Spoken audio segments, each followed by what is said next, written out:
impressions of being here? Oh man, this is beautiful. It's everything you could think about and more. All the historic and tradition that's been talked about, they really keep it up. This is a beautiful stadium, and I'm just ready to get to work, really. So yeah.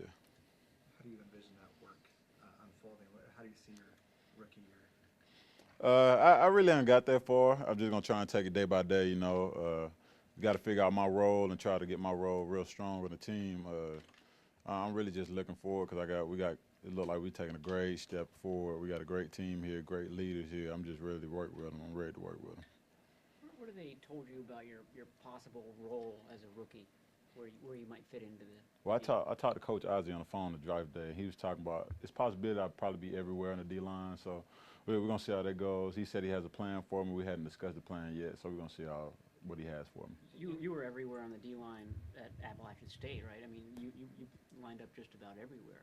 Was there a spot that you felt the most comfortable, lining up? Not really. I really just love playing D line. I just feel like my knowledge of the game really helps me, and I usually get real good in with my defensive coaches, so we figure out what the same thing on the same page and figure out what they want to attack, the strengths and the weaknesses of the offensive line, defensive line. So usually I just want to get the plan in with the defensive coordinator, defensive line, and then we make the plan to move forward from there. How much experience do you have playing nose tackle? The last couple years, for the most part, I usually get used in sub packages. I know last year we called a NASCAR package where I go in and nose tackle, do a little pass rush at the nose. I did a lot my junior year as well. If they just want some penetration, they thought I had a good one-on-one matchup, they put me in nose a little bit. The base you mostly mean at end. Yeah, exactly. And correct me if I'm wrong, but it appears to me that you have the frame to easily fluctuate your weight, 10 to 15 pounds. Would you say that's a fair assessment? That's a fair assessment. As a matter of fact, I did it this whole process. At the combine, I was 284, and at my pro day, I was 270. So I have a wide availability of weight. I feel like I'm comfortable with any weight, really. My playing weight, my whole career has been 270, 275, so I feel like I can do a multitude of weights. Ron, why do you think a lot of people seem to think, when you were picked, oh, hey, I had him in the third round, et cetera, et cetera. Why do you think you lasted to where you did? Honestly, couldn't tell you. I think I didn't look like myself in the combine because I was running around with a limp hamstring, so people might have thought the weight might have made them look a little bit slower. But I just didn't want to be one of those guys that sat at all the workouts. I wanted to show people what I could do in front of them. It wasn't my best foot, but I think I did a good workout. But it's just what people was expecting out of me. So. Mm-hmm. How much interest did the 49ers show in you through this process? We had a good talk, the combine workout.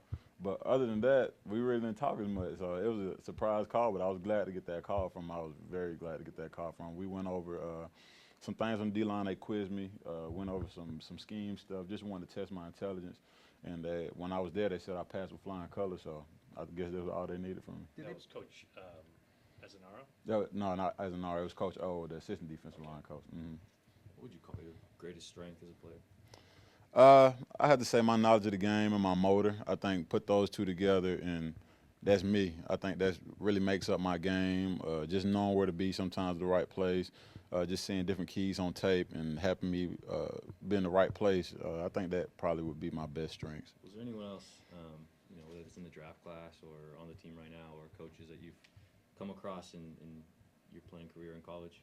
No, I didn't come around my playing career, but Daniel Kilgore, he went to Appalachian State, and he came back and talked to the team a few times, and we kind of reached out to each other, touched out to each other. So it's real good coming in as a rookie, having somebody that went to your school, is a legend at your school, he has a great reputation here. Just having somebody I can reach out to that has a great reputation everywhere he goes, a great guy, and you won't steer you in the wrong way, so I'm glad to have that. Did he have any specific advice for you? It wasn't anything crazy. It's just the basic stuff. Just be in shape, make sure you're ready. Just do what you've been doing your whole time, but just know it's going to be another level when you come up here. So I'm looking forward to the challenge. Did he appreciate you calling him a legend at Appalachian State? I haven't called him to his face. You can't do that in his face. You got to do that in the media and stuff. But he knows he's a legend. You just don't want to rub it in his face all the time. He'll get big-headed. But, yeah. Do that on the practice field since you're going to be going against him. Well, yeah, I definitely can't do it then. So, but, yeah, he knows he's a legend. But I haven't said it to him personally, but we definitely respect him down there. Kilgore will always be a name that's held up high in the Appalachian State country, and we really respect him down there. A lot of people talking about your college career, specifically mentioned the Clemson game. You had 2 sacks and were really disruptive in that one.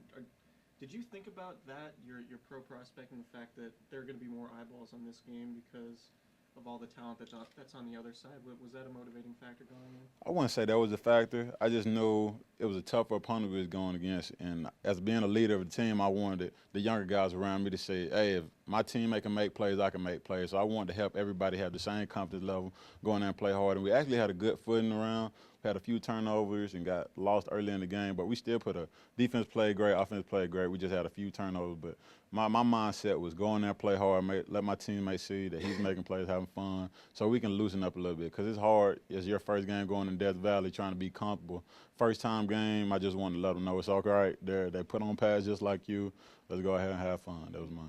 And at 6'2", I mean, people say it's not prototypical height for your position, but you have the length. Are you aware of that, and do you do extra things to try to accentuate, your length and technique and things like that? Yeah, that's the thing. I just got to make sure I'm really technique sound because I'm not one of those 6'7" guys that can tower over people. I just got to make sure I'm technical sound, and that's really where I got to make my money at, just being more technical sound than everybody, make sure I'm doing things right every play, every down, because I don't have all the intangibles that the prototypical defensive end has, so I got to make sure I bring that every play. Ronald, at 276, did you, by curiosity, run through any linebacker drills at your pro day or anything at all? Yes, sir, I did. I ran through some of the combine, the alternatives, and I did some at my pro day. Two more guys? Is it not a fit for you? Oh, no, I like it. I was comfortable. Not to boast or anything, but I had a little one-hand interception pick running through the drills and everything, just saying. But yeah, it was fun. I feel like I didn't do that much throughout college, but I feel like the more reps I get, the better I get at it, and I felt comfortable doing it. Where do they want you? Where do they want you weight-wise now? I haven't been told. I think when I talked to Coach Ozzie, we're going to have a plan set down. He's going to let me know what everything he wants me to do, position-wise, technique-wise, and weight-wise. So. Do you feel more comfortable closer to 270 or 300? Have you played much that high? I haven't played much towards 290, 300. The heaviest I got probably is 277 during the game, and I felt fine. It really didn't feel like too big of a difference, but pretty much my whole career I've been 275, 272, something like that. Ronald, if you were 6'5", where do you think you would have been drafted? You never know. It's stuff like that, man. I probably wouldn't even play the same way I played if I was 3 inches tall. That's the different thing. You learn how to play the game through what you're given, and I think that's my thing. I learned how to play with my 6'2" height, and I think that really helped me. I think if I was 6'5", I wouldn't be playing. I wouldn't play like how I play, so it's pretty hard to determine. Does it help in terms of pad level? Yeah, it definitely does. It definitely does. It just helps you add new little wrinkles to your game that not everybody else gets to do. I think that's really good for me. It helped me adapt.